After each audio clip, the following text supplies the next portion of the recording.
Hello Maverick Traders. Welcome to the trading room for January 29th through February 2nd. It looks like we're rolling out of the first month of the year already.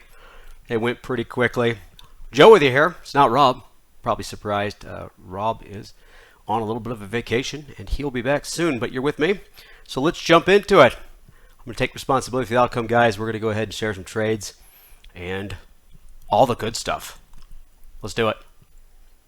I'm going to talk about any sort of news that I come across for the day, anything that happened in the broad markets. We're also going to go over the technical analysis of some of the sectors and the overall indexes themselves, along with sharing some trades from around the community. Disclaimer. This video was created for professional stock and option traders. Maverick Trading is a proprietary trading firm that employs professional traders around the world. Our traders trade firm capital and keep 70 to 80% of profits they generate. All trades and analysis in this video are for professional traders only. If you are interested in becoming a professional trader for Maverick, click the apply button in the video description. Let's get ready for the week. So first off, let's revisit last week's news, and it was pretty interesting. The markets post modest gains from last week's breakout, and modest is going to be something interesting to talk about because energy had a massive move off of the bottom. But what I'm trying to get the point across is that all of the indexes stayed above the levels that they set from Friday of the previous week. So sentiment is remaining super bullish. I can see it in the volatility index. We did have options expire. They're only weekly options, but I did not see a lot of worry or a lot of retracement in a lot of the stocks that have been outperforming. And I think the biggest part about last week's events was the economy. It is incredibly strong. The GDP at 3.3%, expecting a 2%. It is hot almost. I mean, it is very strong. It's not slowing down. We have an active consumer. However, the PCE shows a small increase in inflation. So it seems to, as of now, the Fed has gotten it perfect, and we have the anticipation of rate cuts coming. But I don't see us getting rate cuts with a GDP at 3.3% and showing that PCE number is actually showing that inflation is still contained. Sometimes it's best not to touch anything if it's not broke, right? So we'll see if that continues. Lots of stuff pointing to an active, strong consumer, housing numbers, retail sales, things of that nature, let alone what we're seeing in the GDP and the PCE. So those were the biggest events. Let's break it down here, and you could actually see what I'm talking about when it comes to some of those specific numbers. The new home sales, this was an interesting one. People were worried that it was going to actually continue to slow and fall apart due to the fact that interest rates are higher. Now, interest rates have gone back and forth a little bit. They have come off of highs, and the only thing the housing market has done is actually increase, not only with new home sales, but existing as well. Here is our core PCE number, and this came in at 0.1 last time, 0.2. Understand, 0.1 was actually a decrease, showing it shrinking for the first time. So in line with expectations, but still a very manageable low number. Pending home sales month over month, also you could see a pretty good uptick. We're active. This economy is going to stay super strong. And last but not least, let's just go ahead and take a look at this number. 2.0% is the expected GDP, and it came in at 3.3. So overall, it's kind of this idea of, look, just stay out of the way. I know I've got a lot of bears out there sometimes. I've got some bearish thoughts out there, and some of you I talk to. But hey, now's not the time to do it. The markets are on a little bit of tilt here and showing some really good strength. So how do we finish overall for the week? The Dow up over 0.5%. The S&P putting in a percent, and the Qs about 0.5% as well. But the Russell, a big bounce, and the big one to talk about is oil, 5.97%, about 6% for the week. And a lot of it was just an oversold, massive bounce. Oil itself, I saw move from $73 up to about $78 is where we closed today, a barrel, which is about 6%. But it is the energy sector that had some very interesting charts. We'll take a look at it and see if we can't take advantage of it. So let's jump directly into our first chart. Here's the S&P not much has changed. A lot of the times that I take a look at charts like this, or week to week, I'm looking, okay, well, here's our breakout on Friday. Here's Monday, Tuesday, Wednesday, Thursday, Friday. Well, what did that change? That changed my mind? No. I mean, it's still moving up. It's still moving higher. Even if it consolidates and pulls back, which we are still expecting, we need to keep our gas on the bull pedal at all times. Maybe not buying into new bulls if they're overextended, but at least not abandoning the ones we have. And when we do get a correction or consolidation, like you'll see here on the Qs, it's just going to make me more bullish. I've said it for a few days right now, and that hasn't really changed with Maverick as well.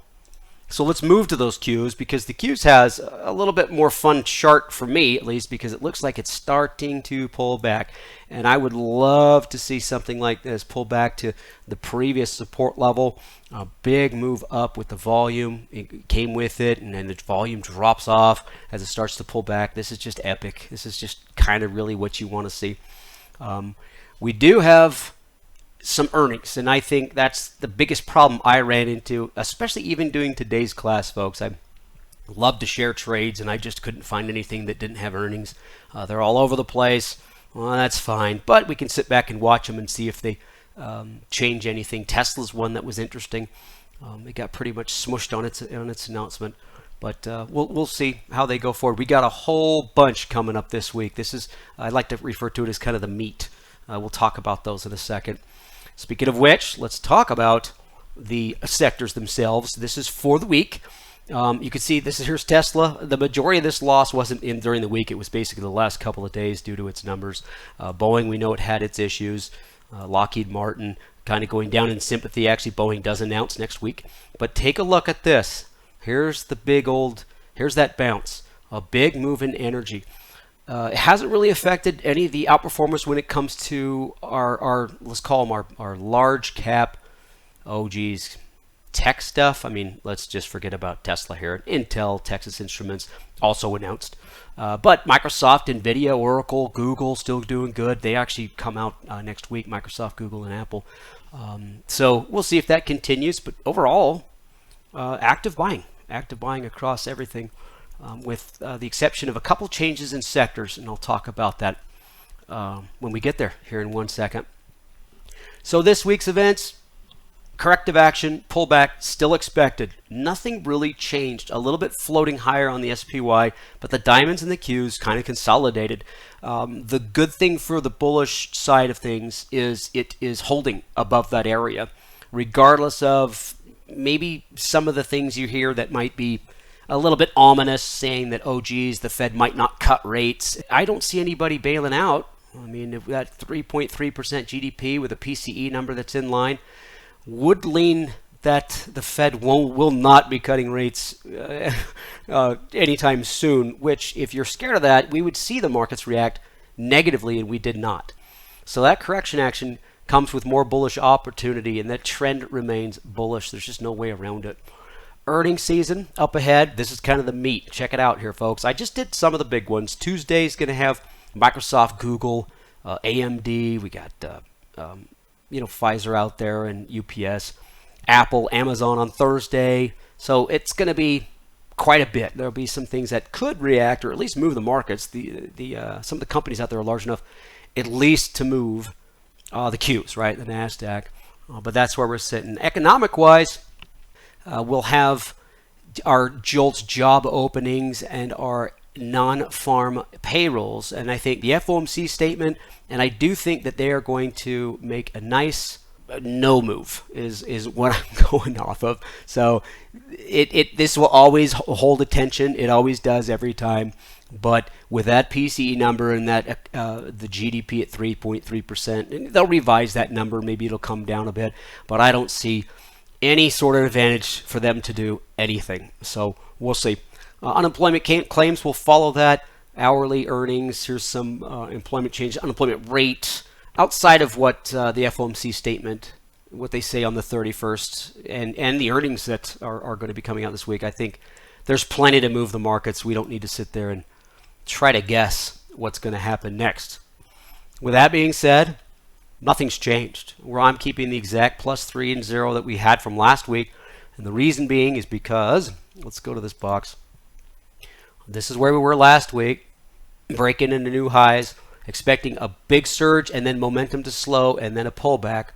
And here we are this week, continuing that surge, still above. The moving averages are still above. Everything's going a little bit extended, but more of a sideways consolidation. So when you see the candlestick start to get tighter, that's actually a great thing when it comes to consolidation or corrective action. And we'll see where we go floating into earnings or deeper into the earnings and seeing what happens on the FOMC statement. Sometimes, folks, it's just best to sit back and let your portfolio work for you, right? I mean, you don't have to be pushing buttons all day. So let's get into the sector analysis because nothing seems to have really changed except this. And the big one is basically right in front of us here. Let me zoom on in. It is the energy. That is really interesting. And any chart you pull up, and you'll see it here in a second with the sector chart, is just a massive bounce. That being said, I want you guys to realize that's all it is.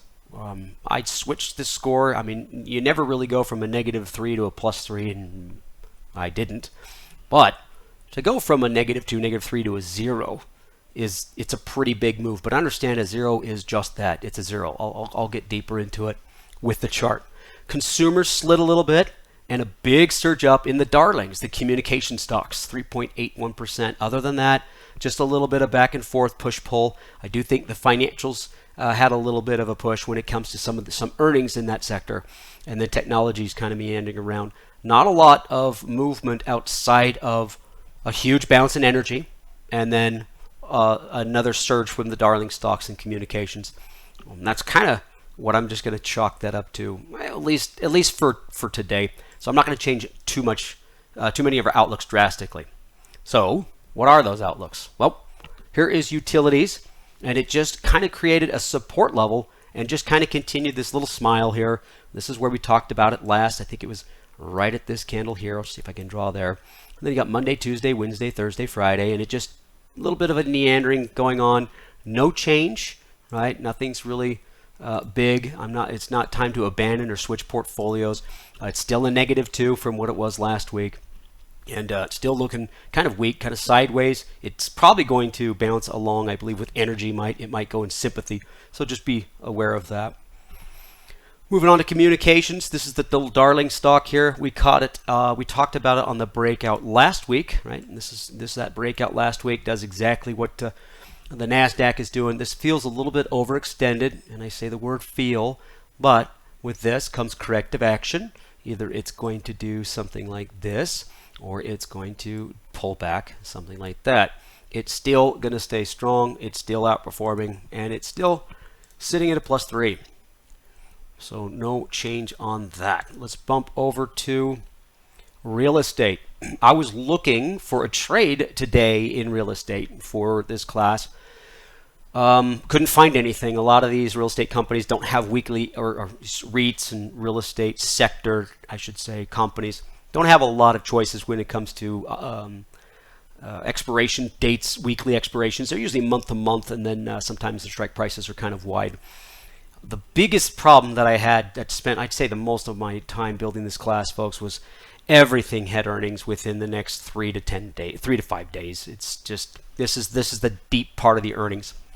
All that being said, this is a beautiful zero sector, and it has been for some time. It's tapered down a little bit, but I think my main focus is, let me see if I can't switch a color here, because I really want to emphasize that. So this support is cool. So it's this nice meander slow pullback. It has turned the 20-day moving average and has slipped below it. But this could stay within this first box I drew's range. And so, hey, we could play targeted butterflies here, vertical spreads. The problem is we just do not have, or at least I couldn't find a lot of choices when it comes to expiration dates. I wouldn't want to do this to the 16th, which is our next expiration cycle, which is February. What's that? 3 full weeks? I just don't have the confidence in it. But it is a very good zero sector, and it's going to stay zero, at least for the short term, right? We'll see if that changes. Here is our healthcare. Healthcare was one I was trying to look for, a +1, +2. Ran into a lot of earnings problems. but it did the exact same thing that it did last week. It just came a little bit further down. It slipped below the 20-day moving average, but since it's back up touching it and they're still sloping higher, I can keep that same +2 from last week. It's kind of hard because when you see action like this, let me go ahead and draw it. Well, I believe right here, this big green candle, I think, is Friday, right? Then Monday, Tuesday, Wednesday, Thursday, Friday. Whoops, I'm off by one. So from this candle here, this little green doji to this candle here is exactly sideways, even though it had a couple of moves. It's very hard to try not to overthink things when you're doing your sector breakdowns. It's that obvious. And sometimes in a week, they don't move anywhere. So don't have one candlestick throw you off and say, well, this has got to be a minus or +1 now because there's a big red candlestick 2 days before today, and it ended up in the same place.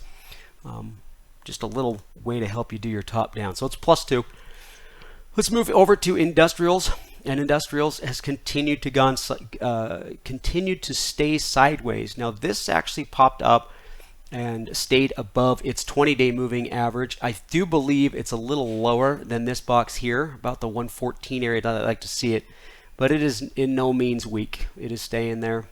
I don't see any changes in it.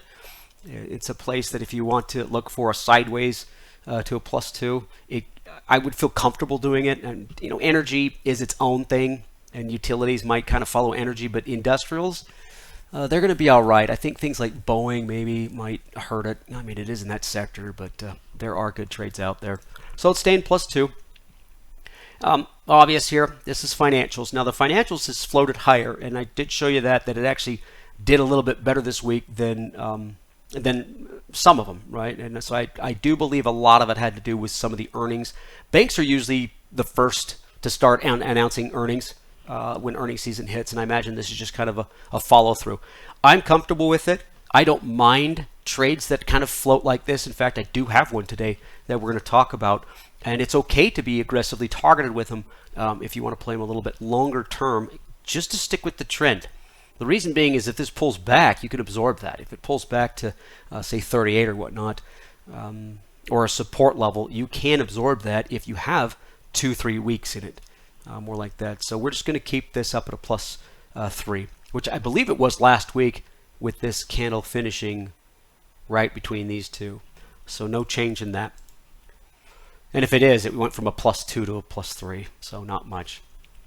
Here is consumer discretionary. Now this did slip. It was a 0 because of this consolidation through here, and I did like it. It slipped a little bit more. It's below both moving averages, and it has sloped the 20. So I am just going to skew it a little bit bearish and give it a -1, but I don't want to really show it yet because I want to draw some more lines on this. There is a pretty cool pattern in this, and this is this descending triangle pattern. What I like about that is usually that sloping 20 to a rising 50 will identify these pretty easily. So this could be something that we might see further weakness on. It's interesting because of the sector that it's in. Consumer discretionary, defensive usually outdoes this, but with an active consumer, you wonder why discretionary is starting to slide. Be mindful of this. These two gaps here, somewhere between these boxes would be my target if you're going to do something kind of sideways to down in this sector. And there it is. It's a -1. This went from a 0 to a -1 simply because it closed below both averages, and the 20 still sloping lower. Let's move on to technology. Very strong. Pulling back. Happy about this. Unhappy that all the big techs are announcing over the next week or so, but that's okay. Maybe it pulls it back down to a tradable area, but no change. Still a +3. Let's jump over to our material sector, and this one is showing a little bit of weakness, and it has for a while. It's just staying below these moving averages, very similar to what we saw in the consumer discretionary, isn't it? Although it doesn't have that nice gap back here. This actually looks like more of a consolidation sideways to down, so we're going to keep it at our good old-fashioned -1. Now here's the fun chart. There you go. Now that's a fun chart. Now this is energy. And this was an absolute oversold bounce. I don't know what it was caused by. Don't know if it was just time to cover shorts hey, with a strong GDP and a PCE that's showing that inflation is curbing, maybe the demand for energy is expected to stay or increase based on the consumer still active and manufacturing might uptick. So maybe the surge went right back into it. Now, energy is super oil heavy. The United States has been producing it quite aggressively and pretty efficiently, and that has a lot to do with it. But the expectations of a slowdown and slowing in manufacturing would dictate a move to the downside. So this might just be reactionary to the numbers we saw this week, or just an oversold bounce. Now, I'm going to tell you this is not a buying opportunity. This is a very aggressive, massive a bounce for something that's been in a very aggressive downtrend for quite some time. We are still need to see this 50-day moving average. We're still sloping lower. Resistance is going to be at 85. So even if we get to that area and then the next pivot point, if I can draw it there, oh, look at that, it will be up in this area here about the 87 mark. So pretty good gaps, moves, huge barred candles at gap. Now, we saw the markets do this in very similar fashion off the bottom when we started that rally into the end of the year. We're not seeing a lot of follow through here with the volume. I understand this is just an ETF, but be mindful of that and see where these things plateau and what happens after the first time they either hesitate or we see selling come back in. So yeah, I made a big jump from, I think it was a -3 to a 0, but I had to, and the reason being is because it not only crossed both the 50 and the 20. They're still backwards, but they're starting to level off and slope. So I was debating between a -1 and a 0, and I decided to go with the 0 just to show that how hard and how strong this was. But in no shape or form should you be buying a chart that looks anything like this. All right, so not much changed. The biggest move would be energy from a -3 to a 0. Everything else maybe moved up a little bit or down a little bit. Nothing really in a +1. So we're starting to see consolidation in the energy and real estate, but the things that have been strong are staying strong. The consumer, I believe, was at a 0 to a -1 now. So a couple of moves. I do have a few trades for you, not a ton, just three. We'll find out. First one is in communication services. This is the one that was showing the darling stock, right? This was one of the stronger sectors for the week, and I think it just kind of took a breath after it kind of stayed sideways, and it's now pushing higher. Lots of stuff in this sector, not just this one. This is DoorDash. I liked it because I think its earnings were passed. Better triple check that. I can always make mistakes here. And this is kind of a high base break, and it's more of a continuation. If you take a look at it, this would be the high base that it's trying to fight with and meander with. And I'm okay with the 9th, the 106, 112 bull call spread on this. Notice that this would be targeted. In fact, folks, let me just go to the next slide because I can draw on it a lot better. Yeah, so there's this. Okay, here it is. So, yeah, right through here, and you notice that if you just kind of draw a slope, I got a target of about 112 in the next 2 weeks. And so I said, hey, 9th I think would be pretty cool. It's a $6 spread. I think you can get it for 40%. So it's a +2 kind of an outlook on it. But I did like it. Even if it kind of slows itself down around the 110, I still have another week for it to kind of push higher, gain some strength, and gather its feet and take its time. So that's kind of the first one that I liked. The next one I liked was into consumer. Now this was the consumer cyclical, right? We run into things where we got like Carvana, and maybe I'm jumping on the Tesla thing, thinking that, hey, if the consumer is going to slow down, or we're seeing a little bit of weakness in the cyclicals of the consumer side, then maybe we'll see this roll over in sympathy. Once again, I didn't see any earnings. I thought it was past. Double check my work, please. But also a February 9th expiration. And I wanted to give this kind of a floating target. Let's get into the chart here. And what I mean by that, I really do like this area 37 here. These gaps, when they come down, they usually kind of fill them. I like the momentum, although I'm a little leery because of the volume. Now, it is at that 50-day pivot point. It is slightly below it. I would not be surprised if this was to try to get maybe back up to 45 and then roll over again, which is why I've got 2 weeks. So you got to be patient with this, and that's why you do the vertical spreads anyways. For you guys who really want to wait for confirmation, which I think is a great idea, there it is. It's right there. So just make sure if this starts to slide below 41, you take a look at maybe entering it. Now I just suggested those strike prices and the vertical spread. You want to do something else with it?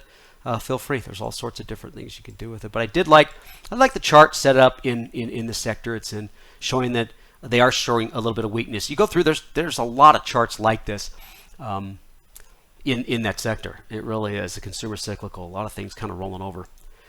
And yes, how do we go without an energy trade? It's so much fun. Now this one I thought would be kind of cool. It's February 16th. It's a longer term targeted butterfly. It's a bull flag pattern that I want to take advantage of. Yes, that's right, folks. It's the 16th. So it's a 3-weeker. Now, why I like this in OKE is because it is usually, well, it's been a pretty strong stock considering what's been going on overall. This is referred to as a flag pattern, a bull flag pattern. Now, the ideal is that hopefully it breaks in the next few days. If it doesn't, that's fine. It can come back down, retest here, and then I know it's not going to be that steep, folks. I just ran out of places to draw. But flag patterns usually break out when they move higher, but they take time. So my target on this is 72.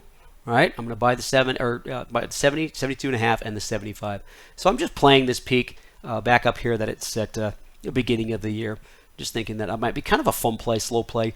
If it can stay between the moving averages, if it decides to pull back again, that's great. However, let me see if I can just erase one little thing here. There we go. However, let's say that instead of this line, the first move we see is up and then back down and then up again. I'm fine with that. That's why we have the 3 full weeks.